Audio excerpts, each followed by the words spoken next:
If you're a coach, I have no doubt in my mind that you are either already doing a continuity program or you've at least considered bringing one into your suite of products and services. Now, the beautiful thing about continuity is that it gives you money every single month, but the not so sweet part is that you have to worry about everybody dropping off and filling those spaces back up week after week after week. What if I could give you the exact strategy that you needed to increase the stick rate in your continuity programs and make people happier to be in them?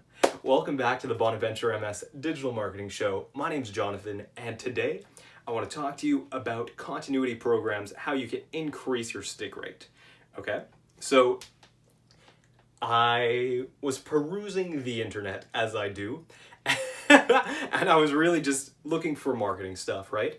And I fell upon this. I'm not sure what they are exactly, if they're just a marketing research firm or if they're actually a marketing agency and they just publish a lot of research data. But the company is called Millward Brown, right? And I came across this study that it compares brain activity in people who receive physical packages and then read through the physical stuff, or people who read through digital assets instead, right? And what they found is that the brain activity in the person who receives a physical copy of something and flips through it, just the amount of endorphins that are being released, the excitement that they're feeling, right? The happiness, the positive associations that they're getting, it doesn't even compare to how bad things are when they're just reading digitally, right? And in the age of mostly digital products and mostly digital services, everybody tends to opt for, let me just write all my sales stuff online. Let me do all of my products in ebook format. Let me have everything be like videos, and then there's going to be new videos every week, and that's how I'm going to get people to stick, and that's how I'm going to give them value, and I'm going to send them emails and reports and whatever. But that's not the right way to do it, unfortunately, right? So essentially the idea that I had from reading this study is that and this is actually something I've been encouraging for a while, I just didn't have the data to back it up. When you have a continuity program of any kind, or if you enroll someone into a really high ticket program, what you should be doing is either at the beginning of the program or at intervals, send them something physical through the mail, right? Send them something physical through the mail, because when they receive it, for one, just like that study proves, their brain is going to activate, they're going to be a lot happier, they're going to be more excited about everything that they're getting for signing up in the program. Two, they're going to have a positive emotional anchor, right? Imagine if, let's say, I got this book through the mail for signing up for a copywriting program, right? I sign up, I get this book, now I've read through the book, I love it, and that's really great, got a ton of value, but I put it on my bookshelf. And now every single day when I wake up and I look over at my bookshelf, I see that book. And the first thing that comes to my mind, the person whose program I bought, who gave me that book, right? Isn't it crazy how all of these positive emotional associations can exist just because you sent someone like a piece of paper?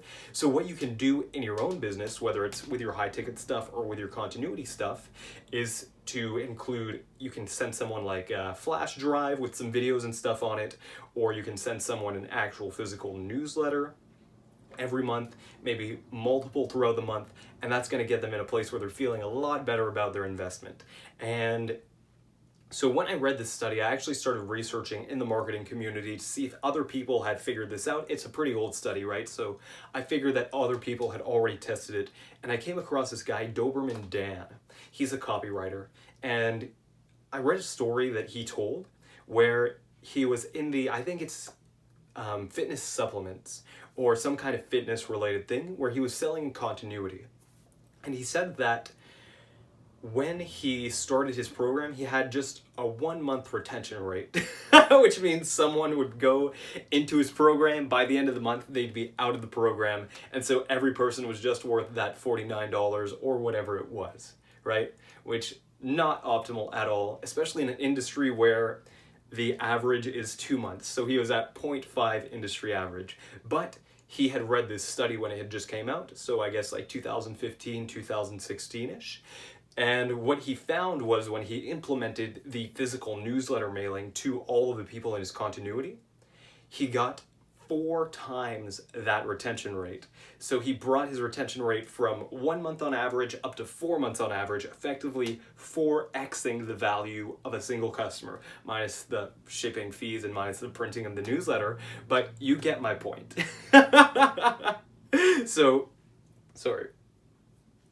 So that's like, man, that was not awkward at all. So that's like, it's like if you're trying to get someone to be interested in hockey, right? There are 2 ways that you can do it. You can either have them play hockey, like go outside, sharpen their skates, play hockey, or you can give them NHL 12 on Xbox and they can play that. Either way, they're going to learn to understand hockey and they're going to get really good at whatever it is they're doing.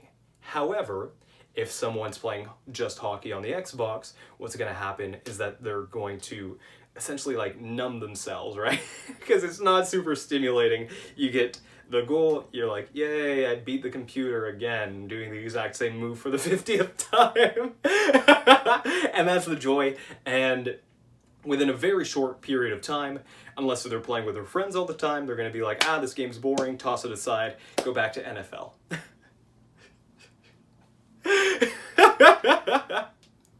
But when somebody's committing to going to play hockey, let's say every day, right? Just in the NHL 12 example, let's say they're playing Xbox every day. If they're going to play hockey outside every day, then they're actually committing themselves to the same thing, right? I'm going to go play hockey, I'm going to learn hockey. But when they're doing that, they get the adrenaline rush. They get the dopamine bursts of actually being outside, interacting with people, the sun, the fresh air, the physical contact of the hockey puck, the stress when they receive the puck and they're not really sure what they're doing, when they trip up on their skates, right? And so there's all of this extra brain activity that's going to keep them more engaged while they're doing it and keep them coming back to that, as opposed to if they were just looking at something on the TV or on the computer screen. Now, hopefully that makes sense.